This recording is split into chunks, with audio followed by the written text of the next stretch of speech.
Boker Tov, good morning. We continue with our 3-minute daily dose of Torah. And here we find ourselves today in the last bracha of benching. Now, there is a whole section that follows the last bracha, harachamans and other elements, which are supplications that we ask of God to bless us in different ways. But those aren't the essential part of the unit of the benching. Hazanat HaKol is the first bracha. The second bracha is Al Haaretz Ve'al Hamazon.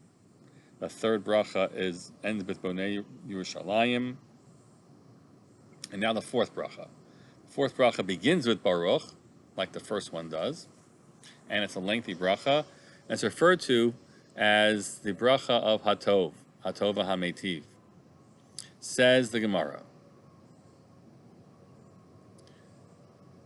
Hatova HaMeitiv, Beyavne Tiknuha, Keneged Harugei Beitar.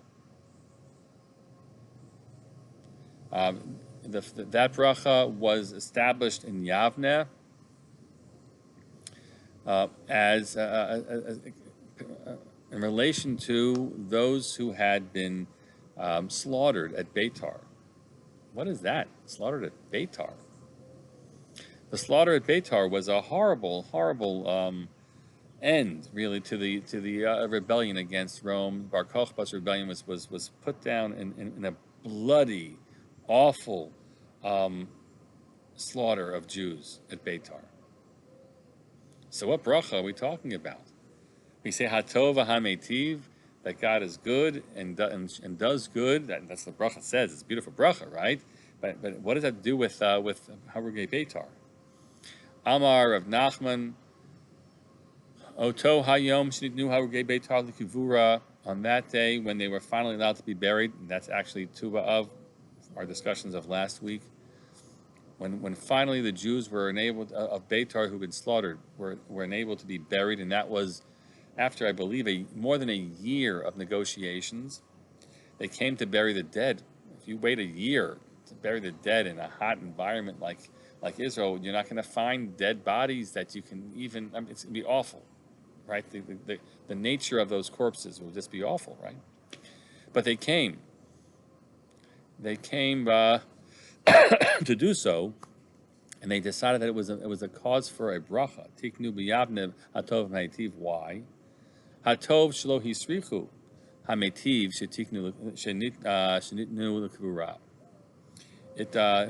God is good because a small miracle had happened, a significant one, because they had been killed. That miracle didn't happen, that they were spared, but the miracle was that their bodies had not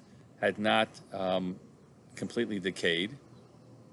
They were still there to be buried after a long period of time, and Hametiv, that God allowed them to be buried altogether. That God enabled them to bury them. So what is that? Rav Kook has some very powerful reflections on this. Our time is almost up, but there is that teaching is that somehow, even in the midst of all the sorrow, that there was a sense that God was still with them, and God would always be with them, and that God returned them to the earth of Eretz Yisrael. Their bodies were there to become one with the earth. Their spirits went up towards the heaven, but their bodies became part of Eretz Yisrael. And in certain ways, would become symbolically that which would nourish a future period for the Jewish people. That's the Hatov HaMeitiv. Think about it when we sing a little ditty. That's how we sing the melody. Who Heitiv, who Meitiv, who Yetiv Lanu. About how profound this teaching is. Allow yourself to sit with it a little bit and give thanks for all the rebirth that can happen for our people, and has happened even after the most difficult of times. One caveat to what I said yesterday. I said that David and Shlomo didn't, they obviously did the Bonei Yerushalayim, but not the paragraphs. I didn't mean to say that the whole paragraph of Rachem now wasn't there. The Rachem was thrown on afterwards. But the sages, as the Gemara says, David established Al Yerushalayim Yirecha, and Shlomo established Al Habayit Hagadol v'Hakadosh. Those references were indeed from that time. We wish you a good day, everyone. Be well.